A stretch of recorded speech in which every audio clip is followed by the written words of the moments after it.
This is my workstation, but we have spent the afternoon here, and today we were trying to see where we are. First, there is of course a lot of improvement.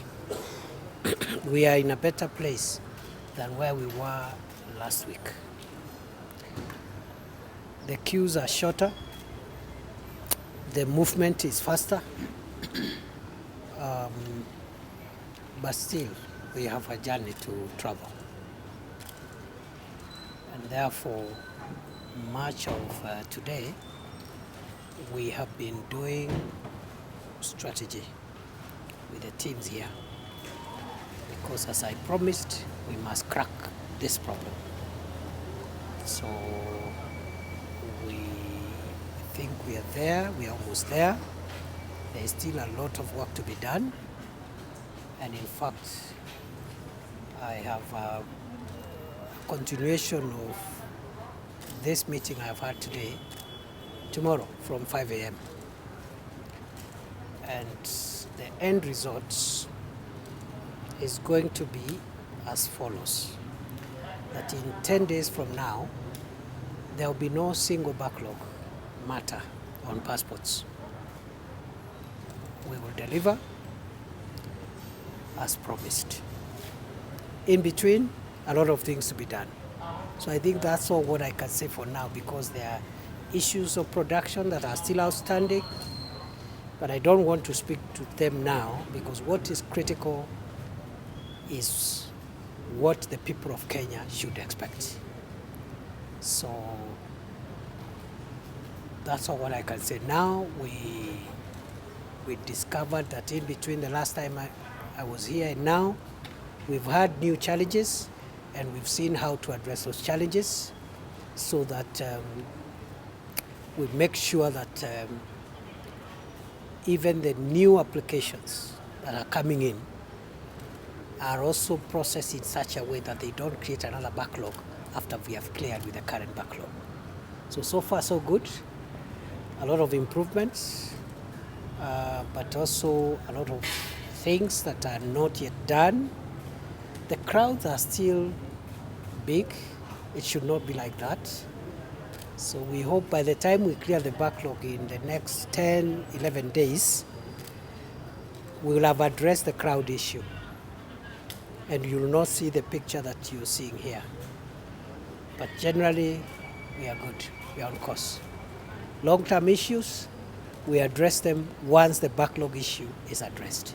Because you have long-term issues on policy matters about production of passports, the application process, and whether we will continue having people to come here to queue for their documents, or we are going to develop other methods where citizens are treated in a more orderly manner without coming to queue here. So those are policy issues, but we have parked those issues until after the backlog issue is completely removed. So that's where we are. Waziri, my name is Francis from KTN. We've talked about 10 days from now, we are going to have a change. Does it mean that we've procured more machines, or is there a change of strategy, or what exactly? It's mainly a change of strategy. It's just a change of strategy. As I announced last week, we have made arrangements for more equipment. The equipment has not arrived. The new equipment has not arrived. As you are aware, we must use the government procedures on procurement. And so our hands are tied to how fast we can do some things. Mainly it is management of the caseload that we have, that we are working on. And every day we are getting better and better. In fact, even in between and the 10, 11 days from now, we'll also make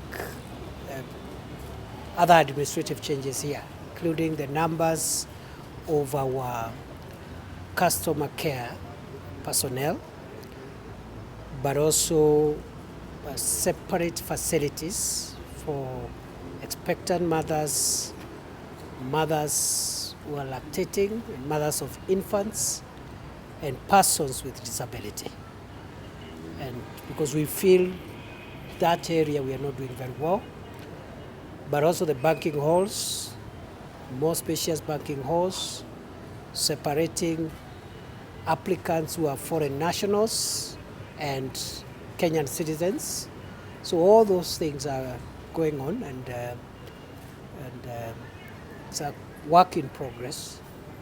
The only assurance I want to give today is that the backlog will not be there in the next 10, 11 days. We'll have cleared it, and it will never accumulate again. And the work we are doing here is to make sure that the strategies we put in place outlive the current officers who are holding office at the moment. So we are making structural, institutional, and systemic arrangements to make sure that they are long-term. So that's where we are. I know you are keen to the day we will call you to tell the people of Kenya that if there is anybody there whose passport has not been printed within 7 days to raise up their hand, that time is coming. Otherwise, I wish you all the best. And as I said, really, when we are around, you don't have to come. We will call you when we have progress. In fact, I'm shocked, Francis, you didn't tell me these colleagues are here. Because it's a painful process for the people of Kenya. What the people of Kenya are going through is very painful. It should not have happened in the first place, but this is where we are. The solution is not to lament, the solution is to fix it. And to fix it in such a manner that it never reoccurs again. We have a different matter, which I don't want to introduce now, and that is the issue of the certificates of good conduct and police clearances, which is also getting catastrophic. In the same manner, once we are aligned here, we have also started engaging the DCI to ensure that also that system is brought back to order. So nawashukuru sana. Ni hayo tu kwa sasa. Tunaendelea kurekebisha utaratibu ambao tunatumia hapa katika kuwahudumia wananchi. Tumeona ya kwamba tumeongeza ubora wa huduma hapa kwa njia kiasi, lakini bado tuko na changamoto kwa sababu tuko na zaidi ya Wakenya karibu 40,000 ambao bado wako na matatizo, hawajapata vyeti vyao vya kusafiri kwa muda mrefu, na tuko na hakika katika siku zijazo kama siku 10 ama 11, pasipokuwa na mabadiliko ama kuharibika kwa mashini zile tunatumia, tutakuwa tumemaliza idadi hiyo ya vyeti vya kusafiria ambavyo vimekawia kwa muda. Na kutoka hapo tumeweka mikakati ya kuhakikisha ya kwamba haitakuwa tena ya kwamba mwananchi anatafuta cheti cha kusafiria na akipatikani kwa zaidi ya siku 7, na wale ambao watakuwa wanatafuta vyeti vya kusafiri kwa dharura watakuwa wanapata kwa siku 3, na kama ni mambo ya matibabu masaa 24. Kwa hivyo tunaendelea. Nimepata habari wananchi hapa wanasema maafisa wetu wanawaongelesha vizuri. Idadi tu ya wale maafisa wetu wa customer care front desk hapo ndio wamesema tuongeze idadi, lakini ule msongamano ulikuwa hapa umepungua, na pia wale wamepiga foleni inasonga, sio kama zamani.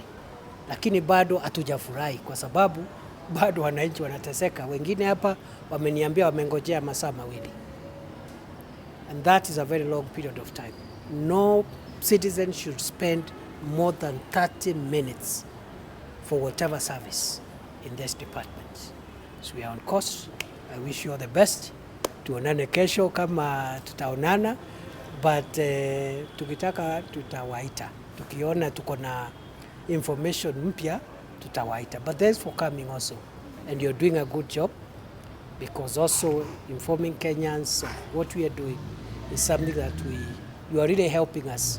So once wananchi understands something is being done and we mean business, and we are open with them. What we can't do, we are telling them. For example, the people of Kenya would want to hear that everybody who has a pending application for passport will get it today. But we can't say that because it's not possible. So thank you for helping us keep the people of Kenya informed on where we are. Ya mwisho, waziri, labda kuna watu walikuwa wamekamatwa kuhusiana na ulaji wa rushwa. Je, kesi zao zinafikia wapi na labda kuna crackdown bado inaendelea? Wameshtakiwa tayari. So yetu imeisha. Sasa hii idara ya mashtaka ya umma ndio sasa imechukua hiyo nafasi. So kwa hiyo sisi yetu imemalizika. Labda mutafute DPP awaambie mahali wamefikishana, lakini sisi tutahusika wakati wa matokeo ya hiyo kesi, kwa sababu tuliwakamata kwa sababu tulikuwa na ushahidi ya kwamba walikuwa wahalifu. Kama mahakama itawaachilia, tutaenda kutafuta mkuu wa mashtaka ya umma ili tuweke rufaa, kwa sababu lazima tuhakikisha hao watu wamefungwa na wamefungwa ili watu wengine wasiwe wakidhani tulikuwa tunafanya kazi ya mzaha. For now that process is out of our hands. It is in the hands of the office of the Director of Public Prosecutions, and maybe I can say the investigations are also ongoing. As you know, there is no limitation for criminal activity. So even those who committed crimes hapo nyuma pia tutawashughulikia. So kuna watu wengine tunataka we are zeroing in on another group. I expected this week, I expected us to prosecute another group of people, but I'm informed the investigations are not complete. And it's only proper for us to arrest people and take them to court when the investigations are complete and when we are sure that we have evidence that can sustain a criminal trial. Because it's also not an opportunity for witch hunting or harassing the people of Kenya. So we have other people on the radar, and I am not at liberty to tell you what kind of people.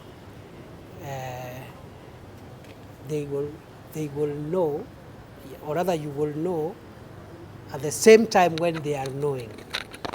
You and them will know who they are on the same day.